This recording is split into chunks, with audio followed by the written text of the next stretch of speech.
So on today's episode we have James Green from Green and Green Mortgage and Protection. So as everyone's fully aware, the mortgage or the mortgage industry or the lending at the moment is changing. It's very dynamic, and I suppose not many people know their arse from their elbow at the minute. So we brought James Green on to give a bit of an update on what the mortgage market is doing at the minute. So you've been on the podcast a few times, James.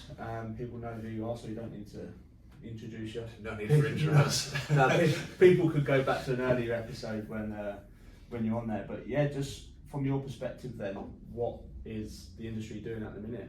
Yeah, obviously anyone that's got a TV set or social media can see things are changing.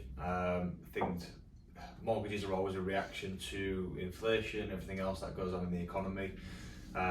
So we're actually seeing a lot more stability now.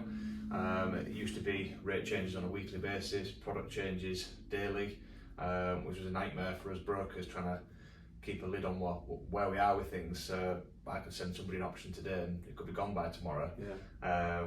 That feels like a long way in the past now. We've got a lot more stability, very few changes. Lenders coming back to the market after they initially withdrew when Quasi dropped his bombshell.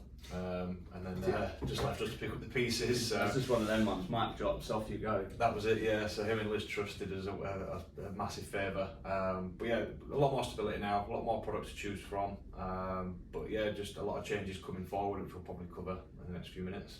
Yeah, so obviously we'll talk on the changes at the minute, but in terms of homeowners, there are still people buying. So with regards to mortgages, not everyone buys with a mortgage. People downsize, they can buy cash. So for the people that need a mortgage, they are still available, they are still out there. You probably you're going to pay a bit more of a rate now than you would have done 6 months ago, a year ago. And I think we've been spoiled really with the mortgage rates. I think my first mortgage rate was like 2.19 back 2018. God, I'd love that on my buy-to-lets. Yeah, it's different markets, and different place we're in now, basically. Yeah, I mean, like people of our generation, like we're 30, like people our age and younger don't know any different. Like since the 2008 crash, like we really have been spoiled with interest rates. So those people that don't know any different, they think the world's ending at the minute because you get a fixed rate at around 5% now, and they've never seen it so expensive. But you speak to your parents that had mortgages in the 90s and early 90s, and they kind of scoff at you like, that's nothing. Yeah. But yeah, we are at the historical average. Historically, interest rates do sit at about 7%, so we're still below that. So if people take a step back and realise and look at the bigger picture, it's not as bad as what it first looks. Yeah, I suppose the challenge to that is 20-30 years ago, if you earned 20 grand, the house price was probably 100k. Now you might be earning 20-25k, the average house price on 260k. So you're paying a lot more a month on your capital repayment, on your interest repayments, because the mortgage debt is more than what it was 20 years ago. I think the argument as well is when you speak to the older generation, they were like, we had 15% interest rates, but you didn't have ridiculous energy prices. You could fill your car up with fuel for £3. Yeah. Now it's about 120 quid. So we're getting squeezed from all angles. So it's almost the same, but then it's also very different as well. Yeah, completely different place, isn't it? And I think, like you say, cost of living, bills going up, mortgage rates going up. There's obviously uncertainty, and I don't know what you're seeing at the minute, but from speaking with people, I think they're sort of thinking Christmas is around the corner. Let's hold off.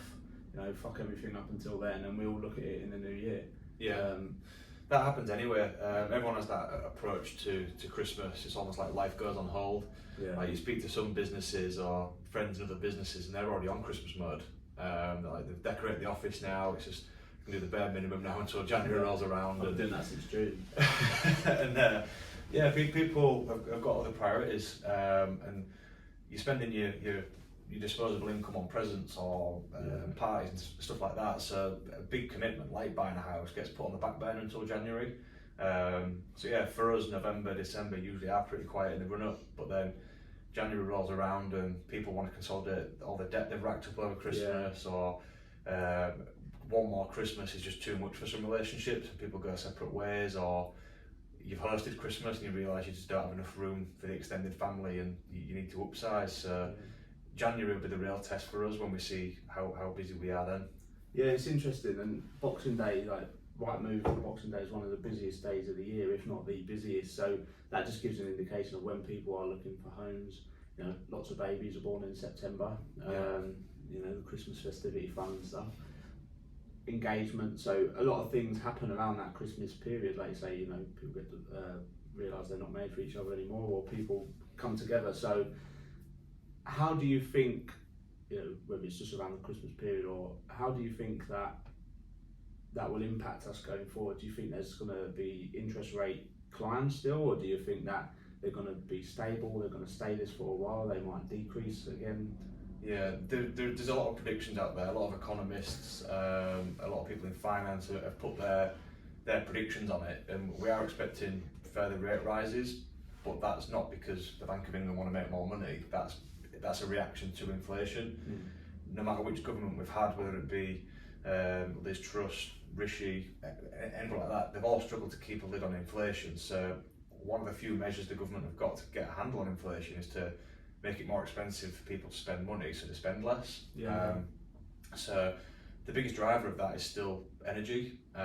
So until we get a real handle on energy, we're going to see rates continue to rise. So the latest predictions I saw, they're expecting another rate rise this month in December.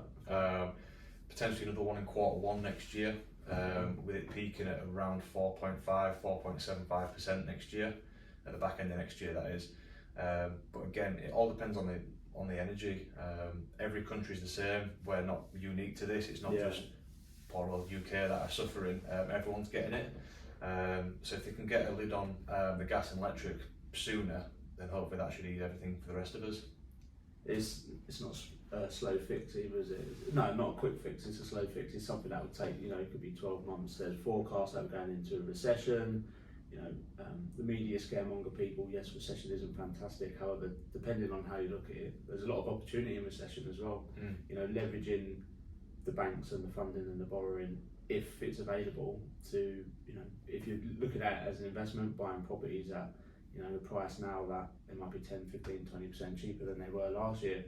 But, you know, over time, history tells you property price is always going to go up over time. Look at the average in the last 50, 60 years. It's always going to go up.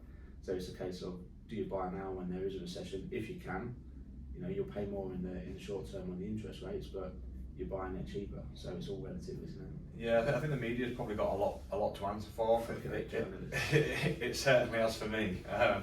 I remember, well, it was a few weeks ago now, there was a lady on Question Time, the lady with the headscarf. Funnily enough, she was one that got interviewed, she got some airtime, and she spun this story about, she put an application in 1 week at 4%, and then a broker came back and said, oh, it's now 10%. So being a mortgage broker, I have a lot of mortgage brokers on LinkedIn. My LinkedIn went into meltdown. Every mortgage broker has hit the roof. It's like, that's so untrue, it's unbelievable. Yeah, but it makes your job harder. Well, yeah, so I'm now like 50% mortgage advisor, 50% counsellor now, because I'm talking people down from all the stuff that they're seeing. But we were looking like, so we have access to over like 4,000 products, as do many other brokers. And we were looking at even some of our lenders that will lend to people in the middle of a bankruptcy. They will take anybody and they can charge what they like. Even they weren't charging 10%. So when she's coming out with like bullshit stories like this, basically, it's up to us to try and set the record straight. There's only so many people you can speak to at once. So that makes life a lot harder. And it comes down to people's outlook and how they think next year's going to go. You can speak to one economist or one doom monger who thinks property is going to lose 35% of its value next year. Yeah. Where no one will lend on it then, will they? Because unless you've got to put 40-50% loan, well, 40-50% in. Exactly. Or you speak to like Nationwide or Rightmove, who've got a lot of data and a lot of eyes on the ground. They're only expecting to drop maybe 5%. So it's like, who do you listen to? I think Savills said about 9%, but then there was another, or is it Savills? It might be Nationwide, about 8-9%, and then there was another report. I was chatting to someone, and they said that in this area over the next 5 years, there's 18% forecasted growth, and you think, well, you know, what's 5 years in the grand scheme of things? If you look back over the last 2 years for definite, clearly we know nothing, because we all expected COVID to cause the housing market to crash. everywhere had double-digit growth for the last 2 years. So economists don't know anything, us brokers don't know anything, financiers don't know anything. So I don't that know, might work in our favour. Yeah. So what chance have we got? Yeah, and the thing is, I think with media, scaremongers, scaremongering, and it literally injects the fear into people. So people I've spoken to about selling their property through the agency and stuff that I work under, they're just like, I might wait till next year, I might wait till next spring, or I might wait till next year. And you're thinking, but the best time is now, because there are still active buyers. What if mortgage rates go up another 3% and then there's less buyers in the market? You've now missed the boat. And it's always a case of what if, and I'm always one where, I don't really watch much of the news. I sort of get, bits here and there, but I just deal with what is in front of me and just think, is it going to work in this current state? Yes or no. If it's not, then I'll fuck it off. If it is, then I'll just go ahead with it. And I think listening to all the neg-eds and all the negativity, that's what the news is, isn't it? It's positive news doesn't sell, does it? Yeah, exactly. It's doom and gloom. So if you're stuck to that all day, that's what you're going to start believing. Yeah, well, it's funny how when we had the war in Ukraine started, all of a sudden everyone forgot about COVID. Like that won't selling papers anymore. Like we won't talk about that because we've got something else. I forgot about the war in Ukraine, to be honest. Yeah, now the war in Ukraine's an afterthought because we're now talking about the cost of living crisis and stuff. So there's always a hot topic that's going to drive fear into people, and it changes month to month. And now it's property and finances term. And it's whether it's an excuse or not. Yes, we understand that. Interest rates need to increase to reduce lending, people spending, to bring the rate of inflation down. That's just standard economics. But I think what people don't realise is there's always something you can do. There's always an opportunity. There's always a way to make an opportunity work for you, whether it be buying your next property or if it's residential. There's always something you can do. I think some of these stories that come out that leave people feeling hopeless, which is the worst thing they could do, is actually speaking to someone in the property community or other investors and stuff. You actually realise this is actually a really good time to get involved. Yeah, and I think 2008 recession, I think there's more millionaires made out of the recession than any other time, and that just goes to show that there's opportunity everywhere, and when everyone's doing one thing, do the opposite.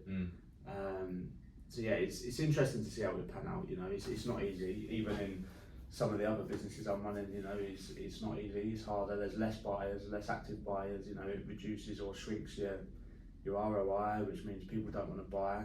But what we are going to see is if the rates continue to rise with the cost of living, rents are going up. And that puts, more stretch on individuals, they struggle to rent, which, can cause displacement, further issues, rent arrears in that market. But as investors, you're running your property business as a business, and if you're used to making 200-300 quid a month on a buy to let, and you remortgage and you're making 50-60 quid, it's unsustainable.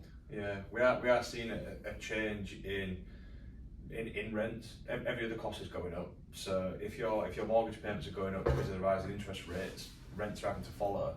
Because you've got to pass the lender stress tests, which are now stricter than ever because they stress it at 2% above what they're offering.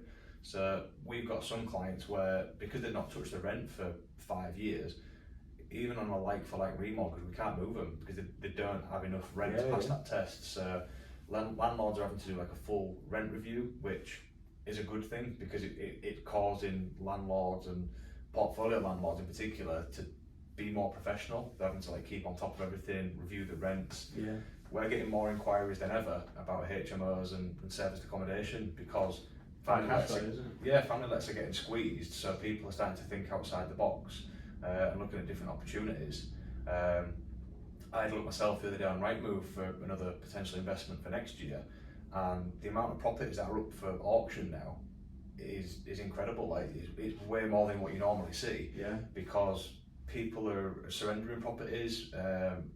Landlords have had enough. I've seen it personally, especially Section 24 that came in. Getting to the tax return around the January time, the Section 24 landlord tax. They could offset a lot of their it's in full effect now. So what they're seeing is a lot of their income being eaten away, and if there's any maintenance issues, they're probably not even making any money on their portfolios. It's screwing them. Well, it's like when COVID hit, it just makes people reassess what they're going to do in the future. So you might have landlords that have been in the business for 20-30 years who are thinking about getting out anyway because they've they've been through it enough now. They've probably had the returns from the portfolio. They're going to start offloading some of them. Yeah. And with the tax changes next year as well around capital gains, a lot of investors will be selling properties before April next year to make use of their capital allowance. People are selling through auction now because they're fed up or the investment doesn't work for them anymore. Yeah, and I see that. I've put some into auction. Probate is quite big because probate has taken a while. Repossessions, because of the courts, the backlog, you'll see a lot of them coming through the market as well. So that's a good place to start picking up properties. Auction method or even on the market like the probate. Sorry, not probate, the repossessions, because you need a refurb, but material costs have probably come down a bit. So yeah, I mean we tell people if you're investing for the long term, what's going to happen in the next 2 to 5 years is kind of irrelevant. Exactly. Like you're still going to get yourself a deal because someone's going to sell below market value next year. Yes, your mortgage payments might be higher than what you anticipated, but they're not going to be like that forever. Yeah. If you're willing to invest for the long term and you've got that view on it, then it shouldn't stop you. And I think that's a misconception, isn't it? Like I did a post on it actually on LinkedIn a while ago about instant gratification versus delayed gratification, and our generation are so used to having everything on day one. Uber, apart from if you live in Hull, you don't fucking work here. But it's not its way apparently. It's not. It's 82 taxis just taking the Uber app, so it's still running that shit taxi service. Yeah, but it is dog. They're just using their platform for it. But I'm hoping it's a trial when they realise that there's such a demand. Yeah. There was 16,000 users in the first 3 months. Wow. So that just shows the demand. So hopefully the council will wake up and allow Uber to come in. But yeah. we digress. I can't remember what I was talking about now. Instant gratification. Instant gratification, yeah. So Uber, everywhere else, Amazon, getting everything delivered, Prime, and you want to make money on day one in property. Well, Klarna's been a game changer. You can get Just Eat on Klarna now. Can you? Yeah, have you not seen that? No, I ain't. So if you can't afford a pizza, you can pay it off in 3 months. Oh wow. How bad's that? It is bad. It is bad, but yeah, like Klarna for example, like everything is becoming more and more affordable. Like cars, you never used to be able to lease cars like you can now.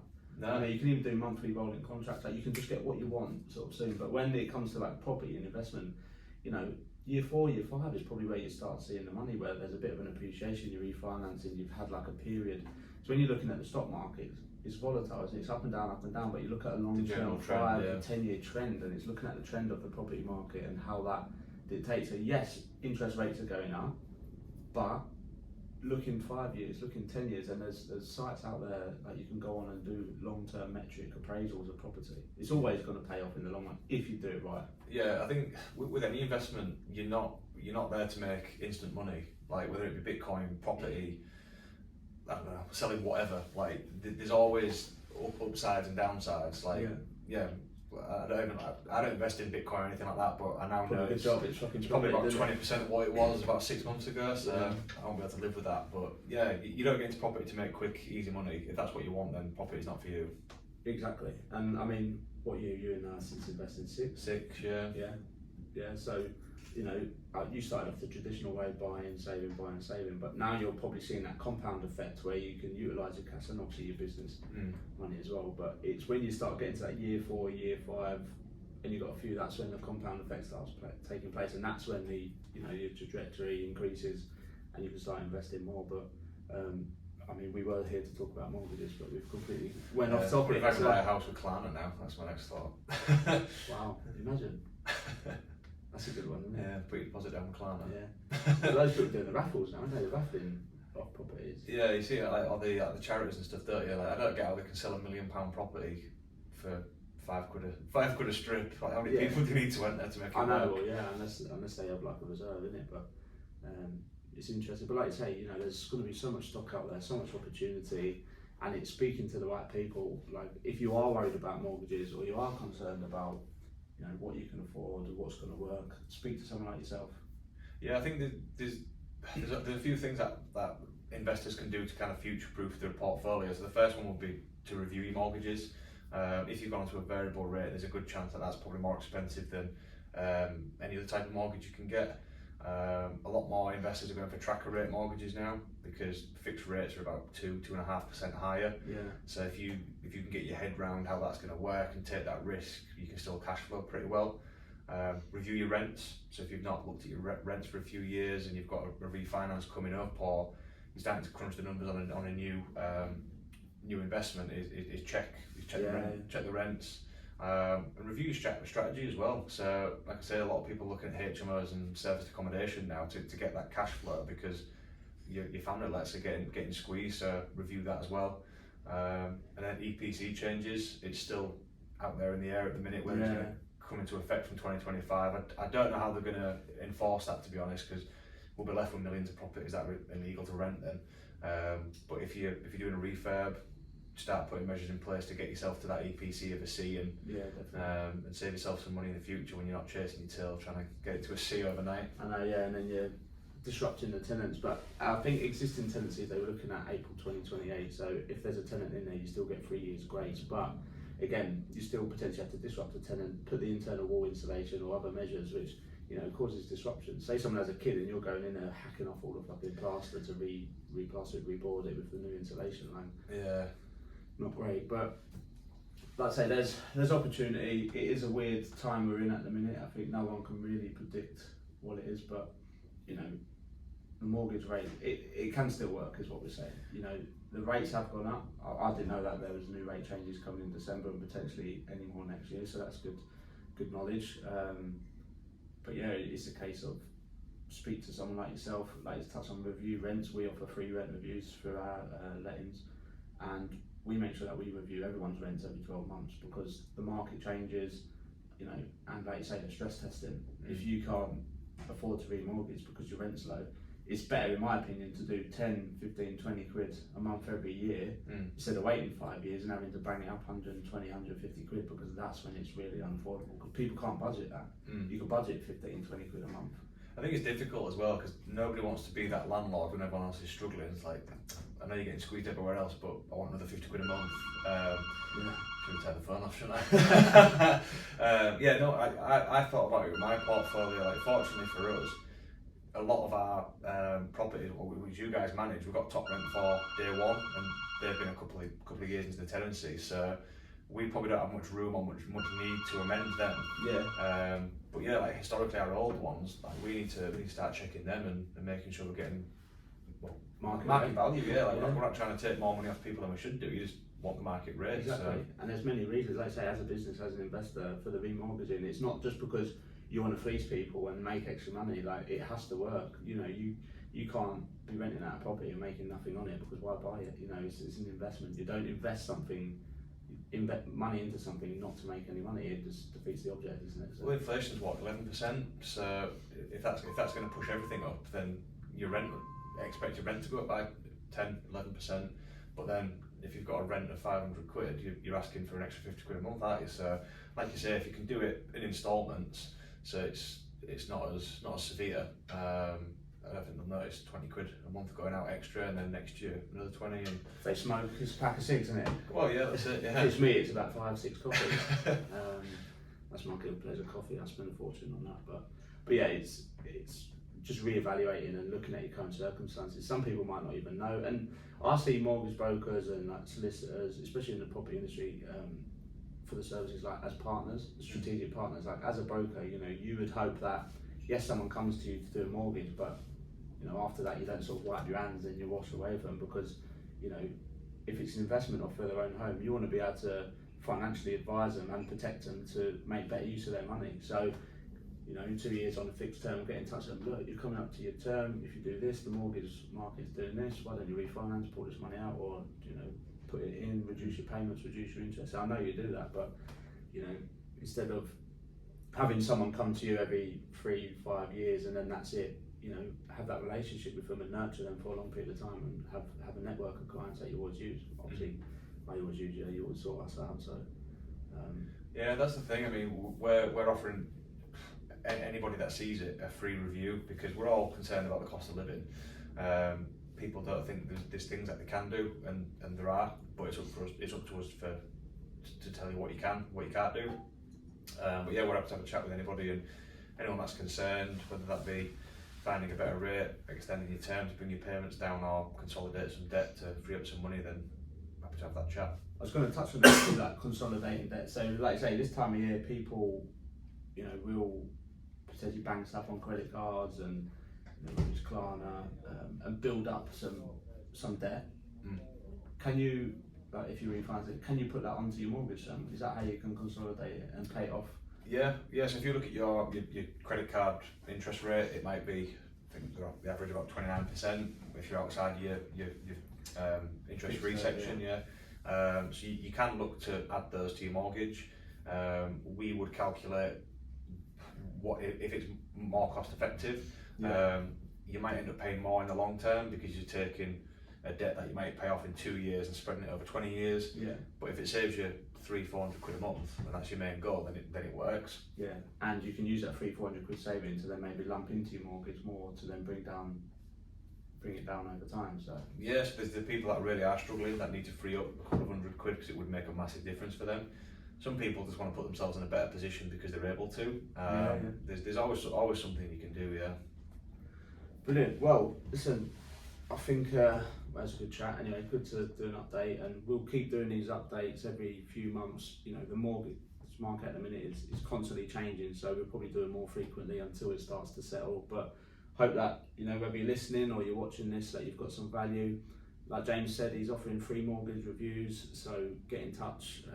You know, if you're looking at rent reviews, we have a lettings company, so we can obviously look at comparables and offer you some advice on your rents as well, just to understand, you know, where you are and if you're in the best position for your properties. Cheers, James. I appreciate that. Thanks for coming on. That's all right.